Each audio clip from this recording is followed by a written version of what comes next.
Chapter 2 Getting Ready. The next week soon came, and the Alden family sat eating breakfast. Mr. Alden said, "You will not need to go to school today, for we leave tomorrow. You may have things to do." "What?" asked Benny. Grandfather laughed. He said, "For one thing, Benny, look under your chair." Benny turned upside down and looked. "Oh, boy!" he cried. He pulled out a little bright red suitcase. Henry looked under his chair. He pulled out a green suitcase just like Benny's.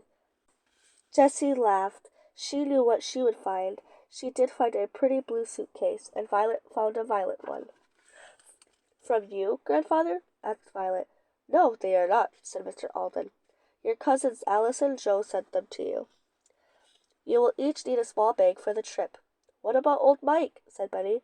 "Well, old Mike has one too," said Mr. Alden. "He's a dark red, and yours is bright red. I hope you boys won't fight over them." "Oh, no," said Benny. "We never really fight. We just have fun.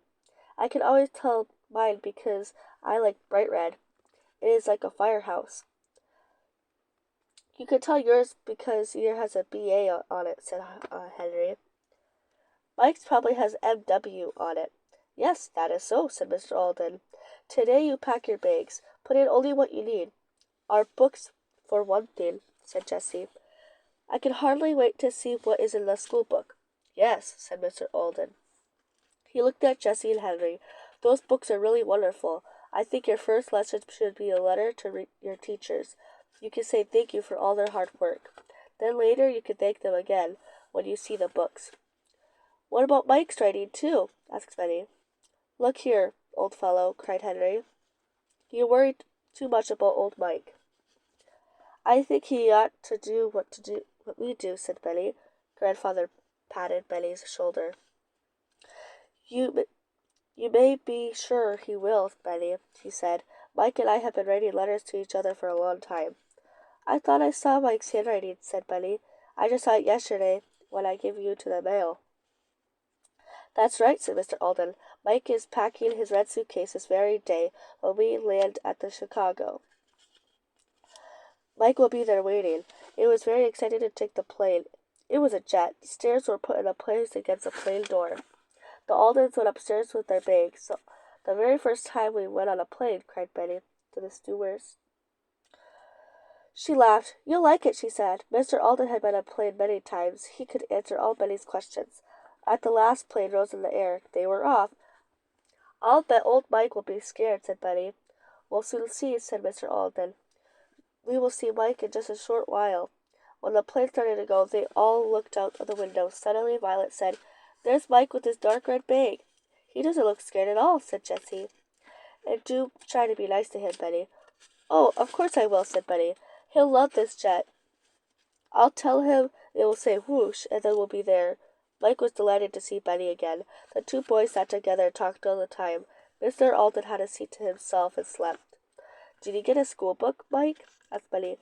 "Yes, I have it right in my new bag. Your grandfather asked my teacher to write it for me. It has lots of pictures in it, too." "There! You looked, Mike," Grandfather said. "Not to look until we get in the boat." "Careful, Ben," said Henry. "I didn't look very much," said Mike. "I just saw one picture of a big fish." "A fish!" said Benny. "What a school book! I suppose mine is different." Soon they had lunch. The plane began to go down again. "So many exciting things," said Jessie. "We don't have much time to think." "You will have plenty of time when you get down on the ship," said Mr. Alden. Jessie was right, and Mr. Alden was right. They landed. They had to say goodbye to the stewardess. Mr. Alden got a new car and to take them to the ship. The ship's name was Sea Star, and they were on it soon. "Here we are," said Mr. Alden, "and here is your friend Lars." Lars was in a uniform. "You look different, Lars," said Benny. "Yes, my lad, I am a sailor now. I am the first mate on the ship until we get to the island. This is Captain Brown." Captain shook hands with all of them. He seemed to know all the names. "The ship is big, very big, isn't it, Grandfather?" said Benny. Grandfather laughed. "Yes," he said. "It is not a passenger ship.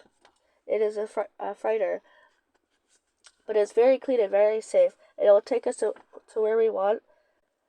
Not many ships can do that. There are very few ships that go on the island. We want to go to the beautiful Desert Island, Captain, said Mike. And that's where we will take you, said Captain Brown.